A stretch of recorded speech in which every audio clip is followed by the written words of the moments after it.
नमस्कार, मी गौरी सूर्यवंशी. एस मराठीमध्ये आपलं स्वागत. वळूया आजच्या बातमीकडे. Lions Club Mahad Lakshmi charitable trust Panvel प्राथमिक आरोग्य केंद्र वरंद व ग्रामपंचायत वरंद यांच्या संयुक्त सहकार्याने वरंद येथे मोफत डोळे तपासणी व चष्मे वाटप, त्याचबरोबर बीपी, शुगर इत्यादी आजारांवर मोफत आरोग्य तपासणी शिबिर घेण्यात आले. बहुसंख्य ग्रामस्थांनी या शिबिराचा लाभ घेतला असून काही रुग्णांची पनवेल येथे मोफत डोळ्यांची शस्त्रक्रिया देखील करण्यात येणार आहे. या कार्यक्रमाकरिता श्रीमती बुटाला मॅडम, अध्यक्ष लायन्स क्लब महाड व त्यांचे पदाधिकारी, गावचे सरपंच जयवंत देशमुख, उपसरपंच सौ सुलभा देशमुख, ग्रामपंचायत सदस्य राजेश धनवडे, कीर्ती देशमुख हजर होते. डॉक्टर नितीन देशमुख, शहाजी देशमुख, रमेश अण्णा देशमुख, आप्पा श्रीळीमंकर, विकास धनावडे, बळीराम धनावडे, सैला, योगिता धनावडे, संध्या पवार आदी ग्रामस्थ मोठ्या संख्येने हजर होते.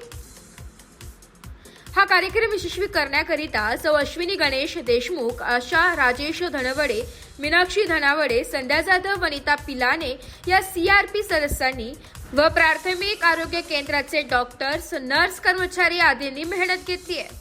एस मराठी न्यूजसाठी नितेश लोखंडे, महाड. अशाच नवीन ताज्या घडामोडी जाणून घेण्यासाठी आमच्या एस मराठी न्यूज चॅनलला लाईक करा, शेअर करा, सबस्क्राईब करा आणि बेल आयकॉनला क्लिक करायला विसरू नका.